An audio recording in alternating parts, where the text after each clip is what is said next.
Assalamualaikum warahmatullahi wabarakatuh. Alhamdulillahi rabbil alamin. Wassalatu wassalamu ala asyrafil anbiya'i wal mursalin wa ala alihi wa sahbihi ajma'in. Rabbi shrah li sadri wa yassir li amri wahlul 'uqdatam min lisani yafqahu qawli. Subhanaka la ilma lana illa ma 'allamtana innaka antal 'alimul hakim. ولا حول ولا قوة إلا بالله العلي العظيم. أما بعد. Tuan-tuan, puan-puan, muslimin, muslimat, ahli hijrah yang dirahmati Allah Subhanahu wa taala. InsyaAllah kita akan menyambung lagi pada petang ini kuliah bulanan kita, di mana kita telah membaca kitab hadisnya, hadis 40, dan telah berada pada hadis yang kedua, daripada kitab ni hadis yang kedua. Hadis yang kedua, dan sambungan kita akan sambunglah daripada tempat yang kita berhenti pada kuliah bulan lepas ni, insyaAllah. Hadis kedua ni kita sudah maklumi disebut oleh ulama sebagai hadis Jibril, hadis Jibril. Beberapa hadis terdapat nama-nama tertentu lah, nama-nama tertentu yang disebut oleh ulama, nama istilah bagi hadis-hadis tertentu. Mereka menamakan hadis seperti mana hadis yang kita baca ni hadis Jibril. Hadis pertama tu hadis niat, ini hadis Jibril. Dan seperti hadis Hiraklu, ada hadis Hiraklu dalam kitab Sahih Bukhari, hadis Hiraklu, hadis yang menceritakan tentang Hercules Hiraklu. Jadi kita telah sampai pada pertengahan hadis ini. Kita sambung dulu insyaAllah. Saya tidak membaca matan dia sebab dah banyak kali dah baca beberapa dalam kuliah sebelum ini. Kita terus kepada sambungan insyaAllah, yaitu malaikat Jibril telah bertanya kepada Rasulullah tentang Islam sebelum ini. Akhbirni 'anil Islam, ceritakan kepada aku tentang Islam. Nabi SAW menjawab, Al-Islam an tashhadu an la ilaha illallah. Islam itu kamu bersaksi bahwasanya tidak ada ilah melainkan Allah dan Muhammad itu Rasulullah Allah. Wa tuqimas shalah, dan kamu mengerjakan salat. Wa tu'tiyaz zakah, kamu mengeluarkan zakat. Wa tasum Ramadan, kamu berpuasa bulan Ramadan. Wa tahujjal baita in istata'ta ilaihi sabila, dan kamu mengerjakan haji sekiranya kamu mampu untuk pergi ke sana, sampai ke sana. Sampai situ kita baca semua ni. Kemudian kita baca, kita sambung. Qala, kata Jibril, sadaqta. Sadaqta, mana Jibril alaihissalam itu kata benar kamu. Di sini lah. Qala fa'ajibna lahu yas'alu wa yusaddiquhu. Umar berkata ketika ini, ketika mana menceritakan hadis ini dan ketika mana berlaku peristiwa seperti ini, Umar cerita fa'ajibna lahu, kami berasa pelik. Fa'ajibna lahu, kami berasa pelik terhadap lelaki tersebut. Yas'alu, dia bertanya kepada Rasulullah, kemudian yusaddiqu, dan dia membenarkannya. Dia membenarkannya. Jadi kalau ikut dari sudut kefahaman sahabat, bukan sahaja kefahaman sahabat, kefahaman lain lah, kefahaman sesiapa saja, mana boleh orang yang bertanya untuk dia membenarkan pula dia bertanya, takkan dia membenarkan pula. Contohnya tuan-tuan tanya kepada saya sesuatu soalan, saya pun jawab, kemudian tuan kata betul Ustaz. Jadi tak pernah sabar, betul tak? Dari sudut logik. Sebab itulah sahabat kata pada lelaki ni, seolah-olah dia sudah tahu kan. Dia kata benar kamu. Saudara tak maksud benar kamu, apa yang kamu sebut itu adalah benar.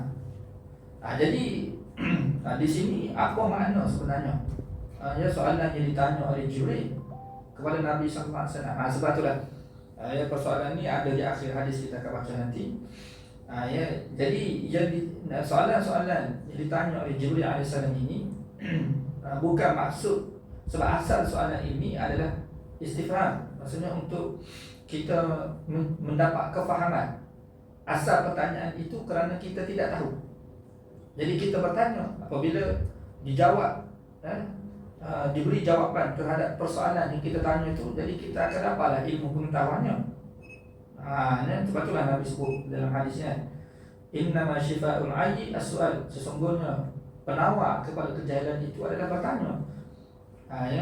Jadi daripada kita bertanya itu kita akan dapat jawapan. Jawapan itulah memberi kefahaman kepada kita, baru kita tahu.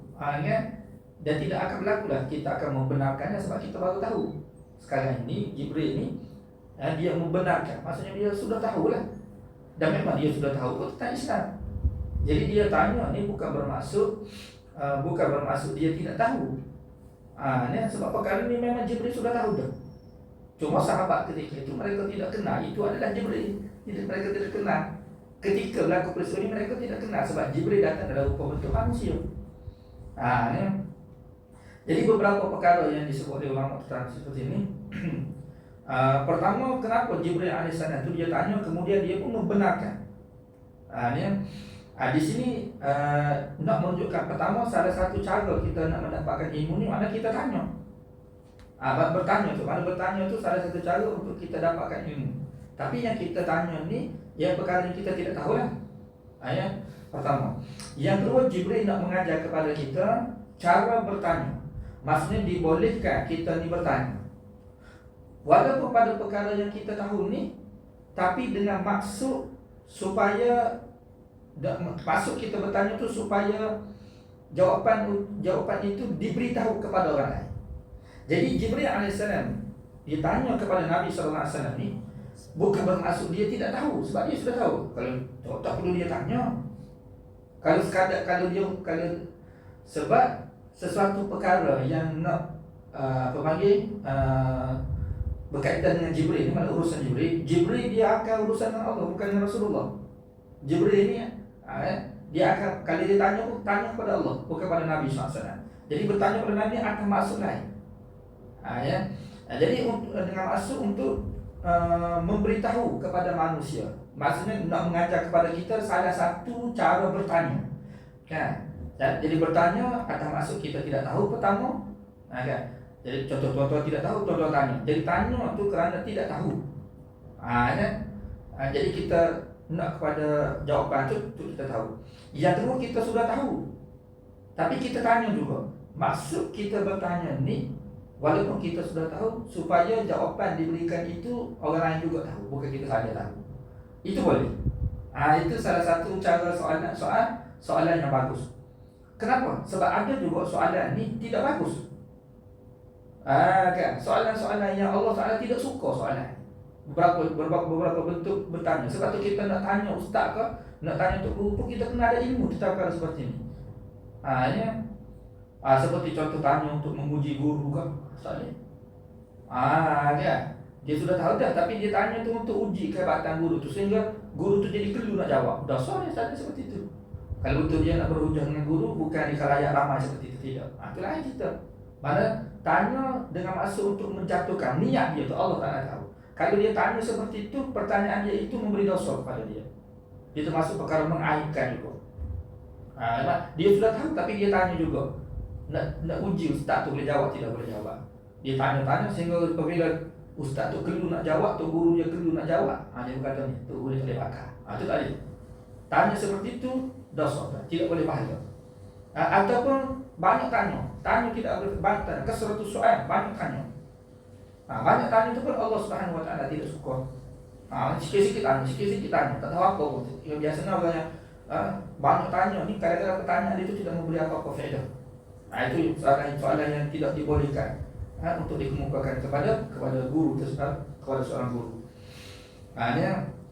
Banyak lagi dah cara, maksudnya cara kita nak bertanya perkara yang kita bertanya ini semua ada cara dia. La tas'alu an asya' in tubdalakum tasukku. Jangan kamu tanya sesuatu yang mana apabila diberi jawab menyusahkan kamu. Kalau soalan yang kita tanya itu tak perlu pun kita tanya. Mana tidak penting untuk kita tanya. Dan apabila diberi jawapan terhadap pertanyaan tersebut menyusahkan kita pula, itu tidak boleh juga. Jadi betul-betul perkara yang kita nak tanya ni adalah perkara penting. Jadi di sini Jibril alaihissalam bertanya tu dengan maksud supaya bila dijawab oleh Rasulullah, patut kenapa Jibril tidak bagi tahu sendiri ketika tu. Kira-kiranya dia untuk faedah untuk sahabat-sahabat ni, sebab akhir hadis tu kan Nabi kata yu'allimukum dinakum, dia nak mengajar kepada kamu agama kamu. Kira-kiranya bila Nabi SAW memberi jawapan itu, sahabat-sahabat ni boleh terima lah, sebab itu adalah Rasulullah. Kalau Jibril bagi tahu kepada mereka direct, mereka akan tanya, ni siapa yang pula ni nak ajar kepada kita? Sedangkan Rasulullah sudah ada. Dia menunjukkan ketinggian Rasulullah tu berbanding dengan Jibril. Keutamaan Rasulullah tu nak menyampaikan kepada manusia. Kan? Maknanya sebab Rasul ni ada dua kan, Rasul dari kalangan malaikat dan Rasul dari kalangan manusia. Rasul dari kalangan malaikat ni mana Jibril lah, Jibril alaihissalam ni, ini utusan Allah dari kalangan malaikat.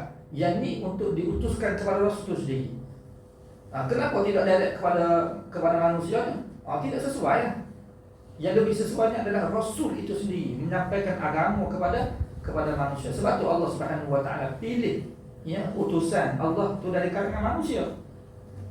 Yang sesuai. Dan dari sudut praktikal pun begitu. Inilah yang malaikat golongan musyrikin Mekah mereka mempertikaikan. Dalam Quran ni Allah Subhanahu Wa Taala cerita mereka mempertikaikan. Kenapalah pilih Rasul ini dari kalangan manusia kan? Patut malaikat lah. Sebab bagi fahaman musyrikin Mekah, mereka merasakan utusan Allah tu patut dari kalangan malaikat. Kenapa tidak diturunkan kepada kami malaikat sebagai utusan? Maknanya kalau manusia jadi Rasul tu bagi mereka tidak sesuai. Allah Subhanahu Wa Taala bagi tahu dalam Quran ni, Allah Taala bagi tahu kalau Allah Subhanahu Wa Taala pilih malaikat itu sebagai utusan untuk manusia ni, Rasul pada manusia ni, manusia tidak akan boleh ikut malaikat. Tidak akan boleh ikut. Kan? Kalau kami lau ja'alna hu malakan la ja'alna hu rajulan, kalau kami jadikan malaikat itu Rasul kepada manusia, kami akan tukar juga Rasul malaikat itu menjadi manusia juga. Sebab apa? Sebab manusia tidak akan boleh ikut malaikat. Kalau malaikat itu tak makan, bolehkah kita tak makan?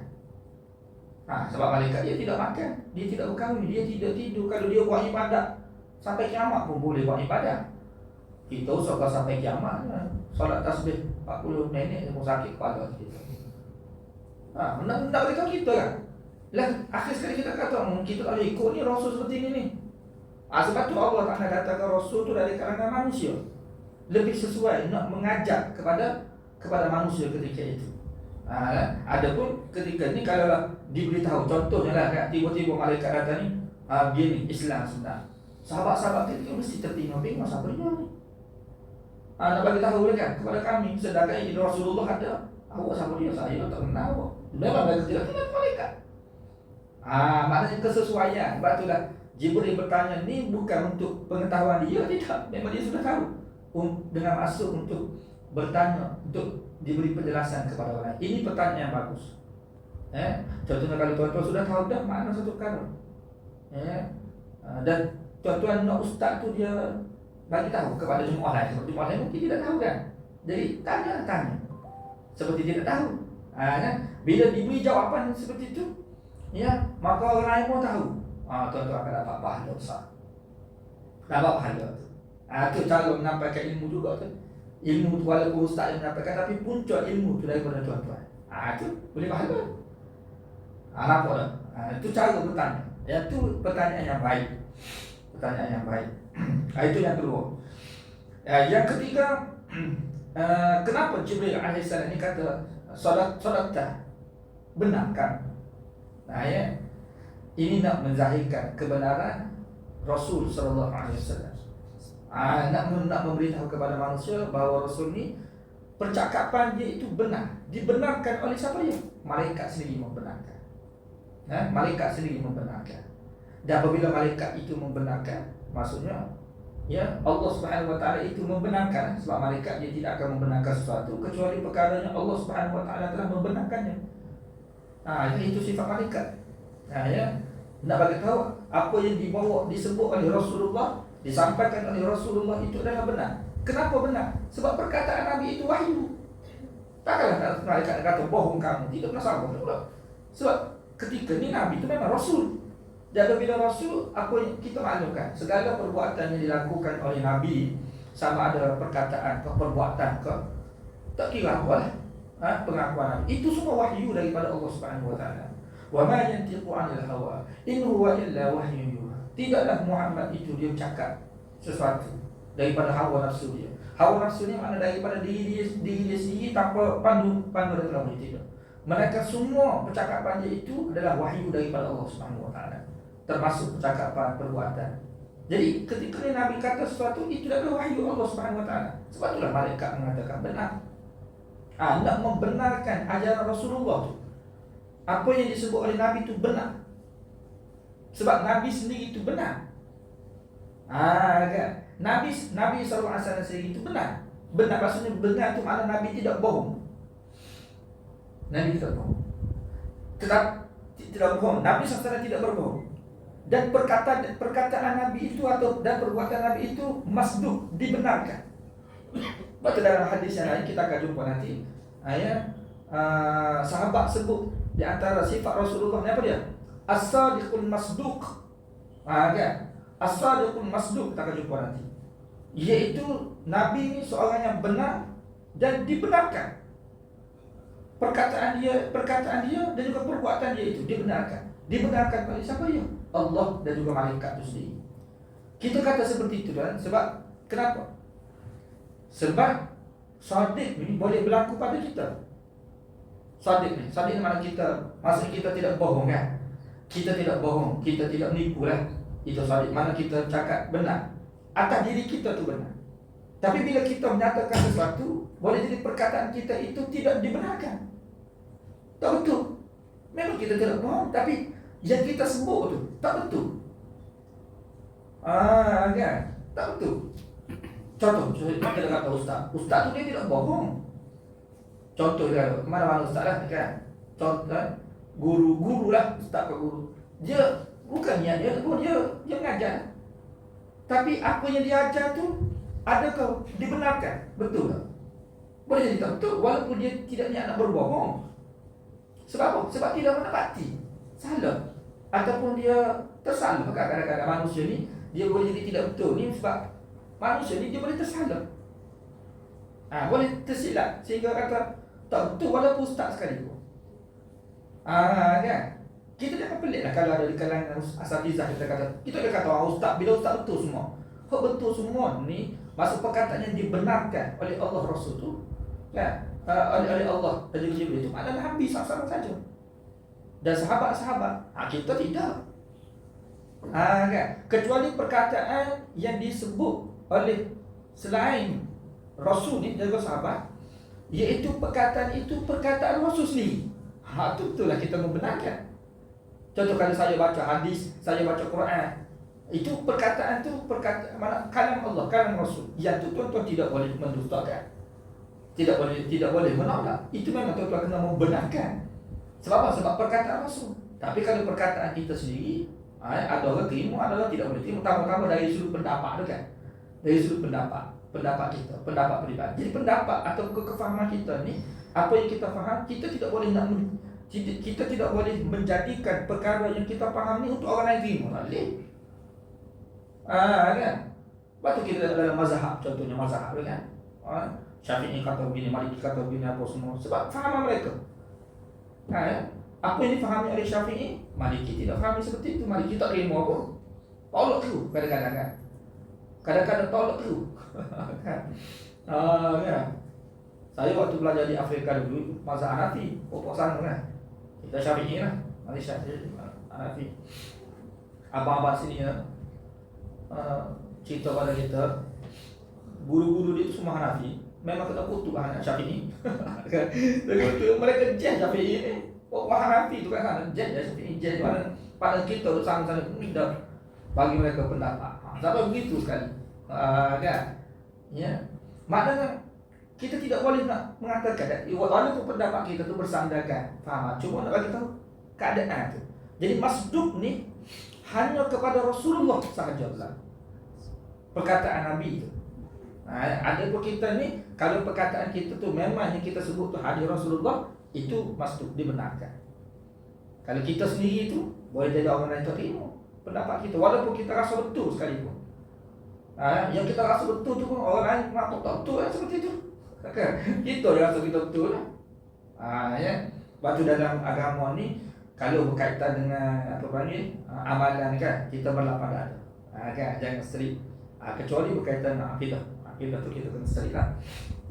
Ada apa lah? Ini maknanya sebab itulah Jibril alaihissalam tu kata kan, fa'ajibna baik. Jibril kata sadaqta, benar kamu. Benar. Ya. Mana perkataan Nabi itu adalah perkataan yang benar, tidak bohong dah. Kemudian kita sambung. Qala, kata Jibril alaihissalam, fa akhbirni 'anil iman. Ceritakan kepadaku tentang iman. Bagi tahu kepadaku tentang iman.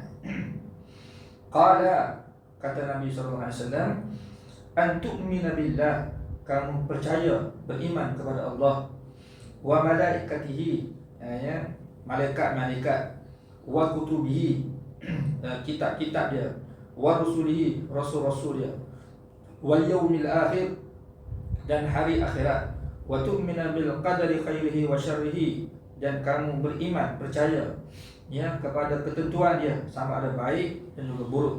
Qala, kata Jibril, sadaqta, benar kamu. Ya. Jadi soalan pertama Jibril tentang Islam. Jawapan Nabi SAW memperjelaskan tentang Islam.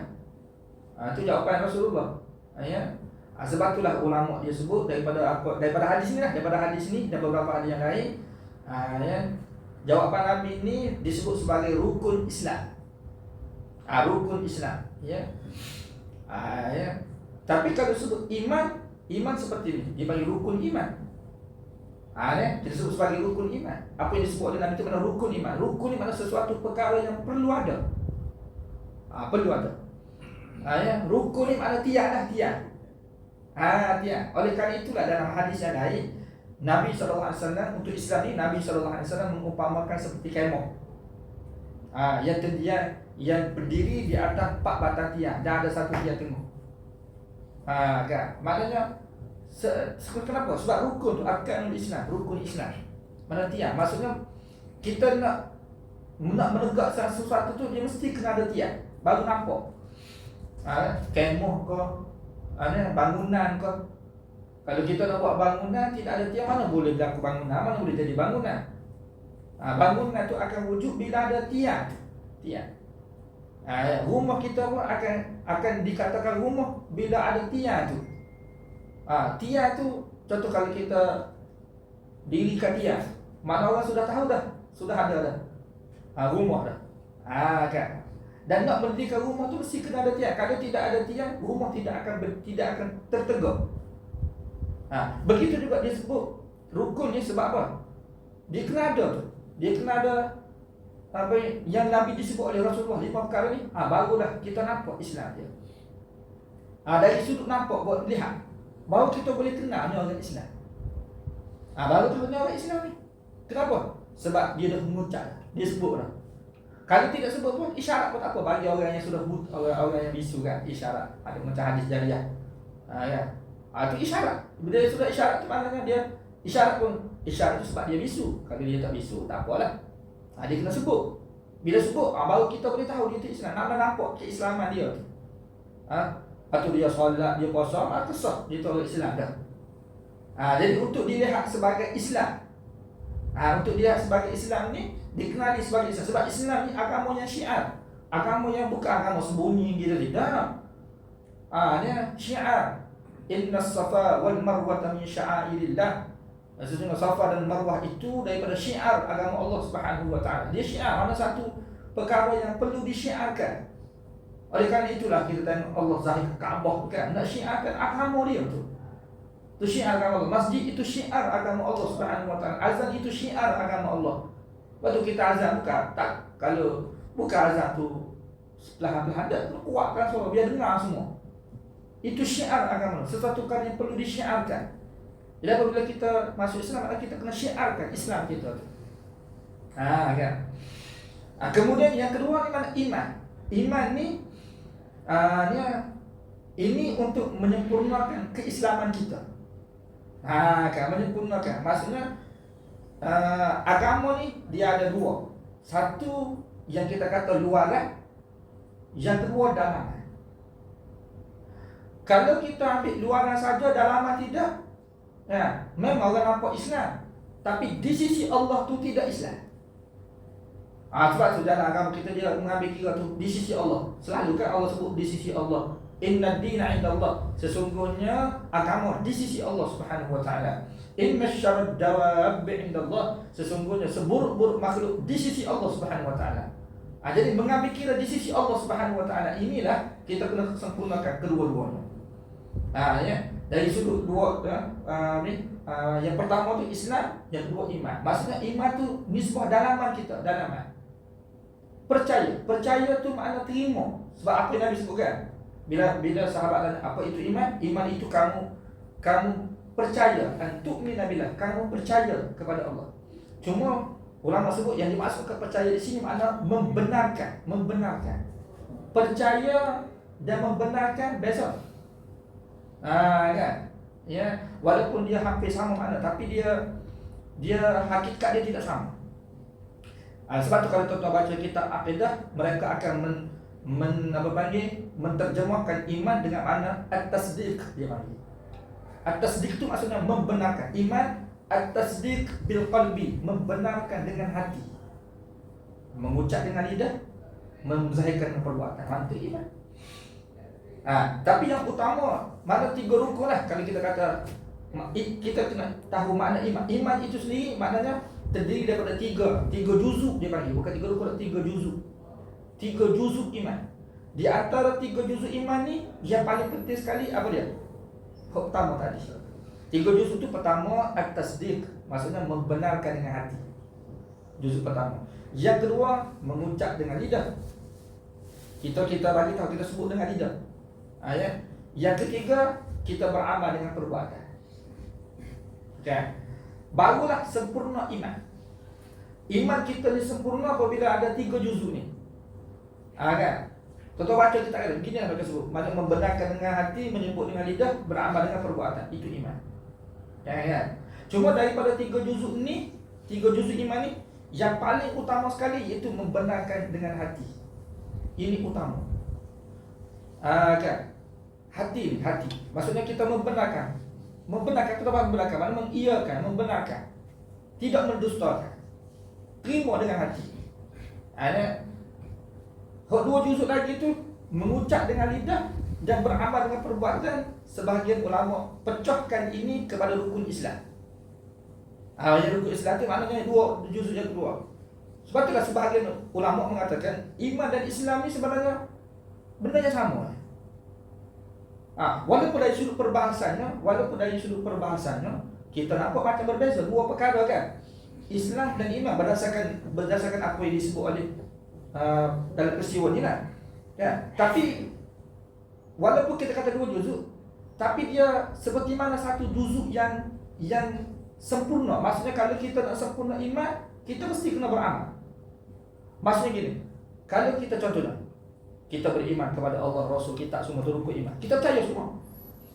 Tapi kalau kita tidak solat, kita tidak solat, kita tidak puasa. Jadi apa maksudnya? Tapi kita beriman dah. Maknanya rukun iman dan rukun Islam ni dua perkara yang menyempurnakan iman itu sendiri ataupun Islam itu sendiri. Sebagai ulama kata iman dan Islam sama je sebenarnya. Dia bukan beza dari sudut maksudnya bukan dua perkara yang berbeza. Kan? Contoh kalau kita kata kan, ya cuma juzuk ni, juzuk apa dia ni? Juzuk yang menyempurnakan. Maksudnya kalau kita ada iman dan Islam itu sekali, mana sempurna iman kita atau sempurna Islam kita, kita boleh sebut kedua-duanya. Tapi kalau kita kata kan, kalau kita kata contohnya kita beriman pada Allah Subhanahu Wa Taala, kita tak solat, tak puasa, tapi kita percaya pada Allah Rasul. Jadi kita beriman, tetapi tak sempurna iman kita. Tidak sempurna iman kita. Ulama buat tafsiran seperti contoh kita kata rumah kan, rumah memang rumah. Tapi kalau rumah tu tidak ada pintu, kalau rumah tu tidak ada pintu, rumah tu tidak ada jendela, kita tetap panggil dia rumah kan. Tapi rumahnya tidak sempurna kan. Jadi kalau kita kata rumah dan pintu, itu dua perkara yang berbeza. Tahu dua perkara berbeza. Ni rumah ni pintu. Masih dua kalimah, masih dua juzuk yang berbeza, Tapi juzuk ni makna juzuk mukammil, makna juzuk yang menyempurnakan. Dia bila ada dia sempurna. Kalau tidak ada masih ada lagi, cuma dia tidak sempurna. Faham tak? Maksudnya contoh kalau kata rumah, pintu, jendela, apa dia lagi? Atap. Ini juzuk daripada rumah yang membentuk rumah, kesempurnaan rumah. Tapi dia dua benda yang berbeza. Dua perkara yang kalau kita kata pintu lah. Dia tidak sama seperti mana contoh kalau kita kata rumah dengan kereta. Tu memang juzuk yang berlainan, dua perkara yang berlainan. Jadi iman dan Islam tu yang macam mana? Yang kita pertama tadi. Sebab itulah bila kita ada kedua-duanya, maka sempurna iman kita dan Islam kita. Islam yang hakiki ni lah. Kenapa? Sebab gini, kalau kita contohnya kita solat, kita puasa, kita keluarkan zakat, semua kita dapat. Orang akan kenal kita Islam. Tapi kalau dalam hati kita ni kita tidak membenarkan Allah, kita tak percaya kepada Allah Subhanahu Wa Taala, kita kafir. Di sisi Allah tu kita kafir. Tak ada Islam kita. Hakikatnya kita tidak Islam, tapi kita dikenali sebagai Islam. Di sisi Allah kita tidak Islam, kita kafir. Kan? Cuma orang kenal kita sebagai Islam. Ini Allah Ta'ala sebut dalam Quran munafik. Munafik hakiki seperti ini. Ya Allah sebutkan, innal munafiqin fid darkil asfali minan nar. Sesungguhnya orang munafik itu mereka berada di dasar neraka paling bawah sekali. Sebab itu di antara dua juzuk ni yang paling penting sekali iman. Sebab iman ni iman kalau iman tidak ada, dia juzuk utama. Kalau iman tidak ada, kan? Maka Islam tu tidak ada. Hakikatnya walaupun kita nampak ada, tapi Islam tidak ada. Betul orang kafir, kalau dia solat contohnya, dia puasa, dia keluarkan zakat, kan? Adakah dia tu dikenali sebagai Islam? Tak masuk Islam. Sebab dia tidak beriman. Itu makna di antara dua perkara ni utama sekali itu iman. Tu mana juzuk yang utama sekali, yang perlu ada. Tapi kalau kita ada pun dia tak sempurna lagi. Dia mesti kena ada Islam, kena ada. Kena solat, puasa. Maksudnya dia lazim mazul, perkara yang mesti kena ada sekali. Kita tidak boleh pisahkan. Kalau macam kita kata saya nak rumah, kereta kan. Saya pilih kereta, rumah saya tak mahu. Mana dua perkara yang berlainan, kita boleh pilih. Itu juzuk yang berlainan. Ini juzuk dengan juzuk istilah yang disebut dengan juzuk mukammil, juzuk yang menyempurnakan iman kita tu. Kan, ya. Ini agak pening sikitlah kalau kalau kita baca kitab Sahih Bukhari tu kan, Kitabul Iman tu, ya.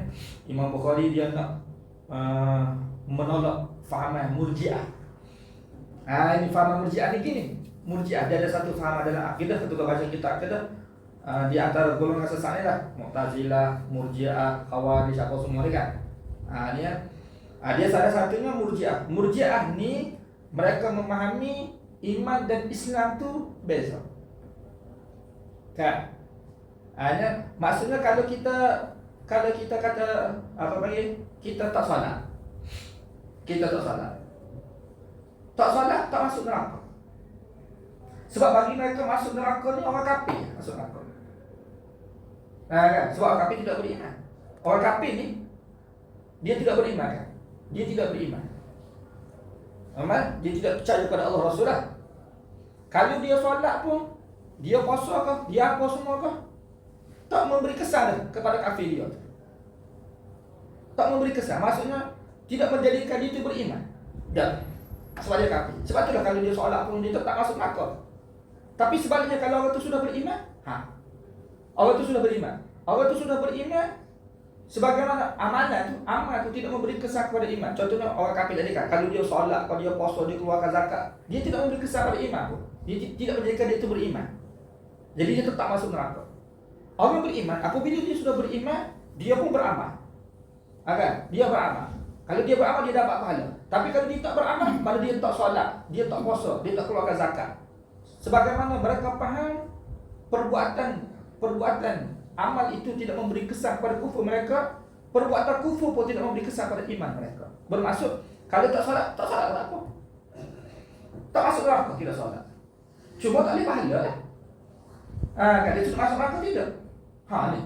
Kalau nak zina tak apa. Sebab zina tidak merosakkan iman. Ni faham berjaya sesat lah. Mana faham sesat. Ketika itu sudah terbaru, Imam Bukhari didatangkan. Kalau tuan-tuan baca dalam kitab Sahih Bukhari, kalau rajin baca lah tu lah. Tajuk yang kedua tu Kitabul Iman kan. Tajuk dia Kitabul Iman. Tuan-tuan baca dalam bab. Semua Imam Bukhari didatangkan. Walaupun Kitabul Iman, tapi kita tetap amal semua. Ilmu kita tak nak bagi tahu apa? Pentingnya amal tu. Amal tu penting. Dengan kita kata kita sudah beriman, mana tak beramal pun tak apa. Tak boleh. Memang cuma dalam akidah kita, amal kita itu dia amal kufur kita tidak menghilangkan, tidak menjadikan kita tu kafir, tidak. Tapi mengurangkan iman kita, merosakkan iman kita. Itu akidah kita ya. Kan? Adapun golongan Khawarij ataupun Mu'tazilah, mereka pula berfaham terusnya, kalau kita melakukan dosa besar ni kafir. Jadi lagu tu pula. Inilah yang mereka sebutkan kekal dalam neraka ni. Bagi mereka tak boleh buat dosa tu. Memanglah kita pun dalam akidah ahli sunnah pun mengatakan seperti kan juga kan. Tidak melakukan. Cuma fahaman kita, orang yang melakukan dosa dia tidak kafir. Orang tu tak pernah salat, dia tidak kafir. Ya, dia tetap beriman, cuma iman dia tidak sempurna. Adapun golongan Khawarij dan Mu'tazilah ni, bagi mereka, kalau contohnya tak salat kafir, tak ada iman, dia beriman ni, dia mesti kena maksudnya amal tu kena ada. Kan, mesti kena beramal. Tak boleh kufur lah. Kalau kufur jadi kafir, zina kafir. Kafir itu dengan kata hilang iman dia tadi. Merosakkan iman, mana menghilangkan, menjadi sebab tu kekal yang Allah Taala sebutkan. Man qatala mu'minan muta'ammidan. Siapa yang membunuh seseorang mukmin itu dengan sengaja. Kan? Fajazaohu jahannam khalidan fiha. Maka balasan bagi dia itu neraka jahanam kekal dalam itu. Mana kalau seseorang itu melakukan perbuatan membunuh, kan? Dengan sengaja, boleh menyebabkan dia ni balasan Allah. Allah sebut jelas dalam Quran tu. Dia balasan Allah adalah neraka jahanam dan dia kekal dalamnya. Kekal tu kenapa? Sebab kafir, sebab orang kafir kekal dalam neraka. Kalau tidak, Allah Taala tidak sebutlah kekal dalam neraka tu. Itu hujah mereka. Nak bagi tahu dengan sebab mereka membunuh ni, kan, mereka jadi kafir. Sedangkan akidah kita tidak seperti itu. Ahli sunnah wal jamaah ni. Ini sebab itulah kita kena faham ni, makna iman dan amal ni satu benda yang sama sahaja. Dari sudut perbahasan ialah kita dari sudut perbahasan ni untuk kefahaman kita fahamlah makna Islam dari sudut ni. Kemudian iman perbahasannya seperti ini dari sudut perbahasan lafaz itu. Tapi dari sudut praktikal dia tidak boleh pisah tu. Kan? Walaupun Allah Subhanahu wa taala sebut wa basyiril ladzina amanu wa 'amilus shalihat, berilah berita gembira kepada mereka yang beriman dan beramal saleh. Jadi golongan Murji'ah dia faham yang kita sebut tadi kan, tidak jadi kafir ni kalau kita tidak masuk neraka kalau kita tak solat ke, tak puasa ke, sebab dia berkaitan dengan amal. Malah kalau kita tak solat pun tak beriman juga. Sebab mereka faham iman dan amal ini Allah Subhanahu wa taala akan sebut berilah berita gembira kepada mereka beriman dan beramal soleh. Jadi mereka faham iman dan amal soleh ini dua perkara yang berbeza, totally berbeza. Macam kita kata terusnya, ya kereta dan rumah itu dua juzuk yang berbeza, dua perkara yang berbeza. Kalau saya tidak ada kereta, mana saya ada rumah. Dia faham seperti itu. Kan? Jadi saya ada rumah lagi, memang kereta tidak ada. Sebab kereta rumah itu dua benda yang berbeza. Jadi waw tu waw yang membezakan al-farq, kan? Membezakan dua benda. Ya. Jadi kalau kita tidak beriman apa? Kita ada iman. Kalau kita tak beramal, kita ada iman. Tak sikit pun tidak terjejah iman kita. Kan? Ali dan Abu, dan kan? Ali dan Abu. Kalau Abu tidak datang, Ali datang. Jadi Ali itu ada. Tak ada kaitan tu Ali dengan Abu. Ada dua benda yang berbeza. Dia faham waw seperti itu. Sedangkan dalam bahasa Arab, waw itu tidak semestinya makna itu saja. Dia bagi wawul ma'iyah pada. Wawul ma'iyah. Maksudnya waw dengan makna bersama. Bersama mesti kena ada sekali. Jadi dua perkara yang berbeza ni pun, iman dan amal, dua perkara berbeza, juzuk. Tetapi dia perkara yang mesti kena ada sekali. Contoh kita katakan tangan kan. Tangan ni kita faham kan, tangan satu juzuk. Kan? Tubuh kita pun satu juzuk juga ni. Tubuh kita kan, ni tubuh kita satu juzuk. Kepala satu juzuk daripada tubuh kita. Kan? Kaki satu juzuk daripada tubuh kita. Tapi masa dari sudut lafaz tu memang kita kata ni kaki, ni tangan. Betul tak? Dia bukan kaki tangan sama dah. Ni kaki tangan, tetapi dia juzuk yang ada pada diri kita. Bila ada kesemuanya, sempurna kita sebagai manusia. Tapi kalau tidak ada, contohnya tangan tidak ada. Kalau kita tak ada tangan, orang tak panggil kita manusia juga. Betul tak? Tuan-tuan tengok orang tak tangan dia kudu. Dia tangan kudu tu manusia ke tidak? Manusia lah.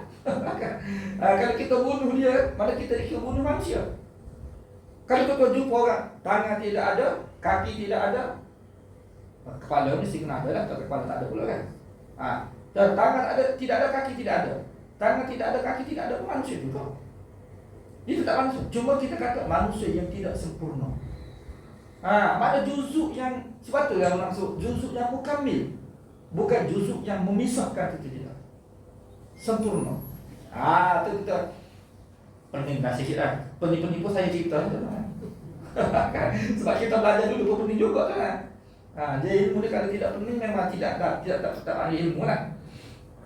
Kan. Yang kedua juzuk ni makna juzuk bagi Khawarij tadi kita kata dan Mu'tazilah yang mereka mengatakan kalau kita tak beramal tu jadi kafir itu, mereka faham iman dan Islam ni maknanya iman dan amal ni dia juzuk yang mewujudkan, juzuk yang mewujudkan sesuatu. Kalau tidak ada maka memang tidak ada. Itu maksudnya. Seperti contoh begini lah. Apa panggil roti canai tu kan. Roti canai. Dia berlakunya ada roti canai ni. Ada roti canai kerana apa? Kerana kita dah aduk dengan gandum, air, telur. Contoh saya pun tak tahu dah mau roti canai kan, cuma kita andaikan saja. Ya. Jadi bila ada juzuk ni kan, gandum ada, air ada, kan? Telur ada. Jadilah roti canai. Ya. Tapi kalau gandum tidak ada, jadi roti canai. Tak jadi. Kalau air tidak ada, jadi roti canai. Tak boleh nak ada macam mana kan? Dia mana mesti kena ada. Kalau tidak ada, tak ada. Kalau satu juzuk ni tidak ada, maka tak ada roti canai. Tidak berlaku roti canai. Dia mesti kena ada. Kan? Begitulah mereka faham. Iman dan amal ni, amal tu mesti kena ada amal. Kalau amal tidak ada, tak ada iman. Contohnya kalau orang tu tidak solat, tak solat ni, tak ada iman. Dia iman tu ada bila orang tu kena solat. Kafir bagi mereka. Bila tak ada iman, ada kafir lah. Itu maknanya. Bila, kalau tidak ada, macam kita nak buat apa panggil cokodok tu kan. Cokodok pisang, cokodok dia mesti kena ada gandum. Kena ada air. Kalau gandum tidak ada, air tidak ada, atau gandum tidak ada, memang tak jadi cokodok tu lah. Tak ada cokodok tu. Itu kena faham tu. Sedangkan akidah Ahlussunnah tidak seperti itu. Maknanya kena faham antara dari sudut gini, dari sudut perbahasan iman dan Islam ni kita kena faham. Islam perbahasan dia seperti ini. Okey. Iman perbahasan dia dari sudut akidah ni, dari sudut dalaman. Islam perbahasan dari sudut luaran. Itu dari sudut perbahasan. Tapi dari sudut praktikal, terusnya praktikal, Nabi SAW ajar kepada kita macam mana? Mana iman dan amal tu kedua-duanya kita kena buat. Maksudnya dari sudut dalaman ni, mana kita kena beriman. Faham? Lepas tu Islam pun kena buat. Di sini juga kita nak menafikan kadang-kadang sebahagian daripada golongan-golongan sufi yang melampau ni. Ni bahaya juga kan? Sufi yang melampau ni. Kan? Sampai satu tahap bila mereka tinggi kedudukan mereka ni, mereka beramal. Bila tinggi kedudukan mereka tu, sampai tahap mereka kata tak perlu dah beramal. Tak perlu dah. Sebab apa? Sebab dia dah jadi tinggi dah. Hok kamu duduk beramal ni, puasa ni, kulit ada bagi kulit. Dia mari pun faham seperti itu. Kulit lah dia kata, kulit. Kulit lah, kulit. Nak jaga. Ya, daripada kalau buah tu makna umpama sebagai kulit lah. Jadi puasa apa semua ni, itu kulit saja. Jadi kita nak tu adalah buah iman tu. Bila kita sudah dapat buah, makna iman kita sudah tercapai. Jadi kulit tu tak perlu dah. Kita buat macam kita kata, kita beli buah durian. Tuan-tuan beli buah durian, yang tuan-tuan nak daripada buah durian tu, isi durian ke kulit durian. Isi durian yang kita nak. Tetapi sebelum kita dapat isi tu, kita kena ambil kulit dia sekali dulu. Bila dapat isi, kita buang kulit. Dia jadi faham seperti itu pula. Ini perbahasa karu ni. Makna tolak amal. Tak tolak amal. Bila tolak amal, makna iman tu jadi kosong. Dia akan ada hubungan ni. Dia maksudnya gini, iman dan amal tu dia ada hubungan. Sebab tu dalam akidah Ahlussunnah, bila kita tidak beramal terusnya, iman kita kosong. Dan alamat kita ni apabila iman kita kuat, amal kita gini. Dia macam kita kata dia contoh kita kata lampu ni kan. Lampu ni lampu ni kita nampak lampu. Islam lah soalannya. Tapi di sebalik lampu tu dia ada elektrik. Kan? Kalau elektrik dia kata voltan dia lah, volt dia bateri, guna bateri, lampu guna bateri kan. Dia ada bateri dia. Bateri tu macam iman kita lah. Waktu kadang-kadang kita dengar ulama sebut kan, cah bateri makna cah iman kita tu, bagi kuat iman kita. Bila iman kita kuat, terang lampu tu. Kan? Dan lampu tu kadang-kadang dia jadi malak. Kenapa? Sebab iman kita lemah. Maksudnya dia ada hubungan tu, iman dengan amal kita. Kita pun boleh rasa kan, bila iman kita kuat ni, dia kata bahasa nak kuat. Sebab iman kita sudah kuat. Kan? Tapi kalau kita iman kita lemah, jadi amal kita tu pun jadi lemah. Kenapa lemah malahnya? Bukan kita bagi nak menolak amal, tidak, kita jadi macam lemah malah. Sebab iman kita lemah. Sebenarnya iman kita yang lemah tu. Tapi kalau iman kita kuat, segala-galanya amal tu kita boleh buat. Maknanya gitu juga.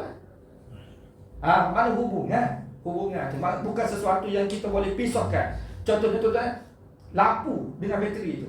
Kalau kita tidak hubungkan, tak nyala lampu tu. Kan? Maknanya walaupun kita nak tu cahaya, tapi di sebalik cahaya tu dia ada elektrik. Elektrik itulah imannya. Tapi tak nampak. Tak nampak. Kemudian ulama buat tafsiran macam buah lah. Ni pokok. Pokok. Daripada pokok ni dia ada buah dia. Buah tu seperti amal. Yang kita nak tu adalah buah tu. Tetapi kalau akar tidak ada, dahan tidak ada, buah tidak akan ada. Kan? Dia berpaksikan kepada iman tu, amal. Bersandar kepada iman. Dia bukan satu saya nak buah saja. Pokok amal. Tak boleh, dia tidak wujud. Maksudnya amal tu tidak akan wujud kalau tidak ada pokok tu. Mana buah tu tidak akan wujud kalau tidak ada pokok. Sebab tu bagi orang kafir, walaupun dia beriman, walaupun dia solat, kalau dia puasa, kalau dia buat amal kan, dia macam tak ada buah. Kan? Sebab tidak ada di sisi Allah Subhanahu Wa Taala. Kenapa? Pokok tidak ada. Pokok tu adalah iman. Sebab tu dalam Allah Subhanahu Wa Taala umpamakan iman kita ni, tuan-tuan, kalimah tauhid ni seperti mana akar dalam tanah yang kuat mencekal tanah, dan pokok tu tegak berdiri tumbuh ke atas langit tersebut. Ini perkara penting yang perlu kita faham dan nak menolak fahaman-fahaman Murji'ah, Khawarij, Mu'tazilah, terusnya yang salah faham tentang amal. Ya.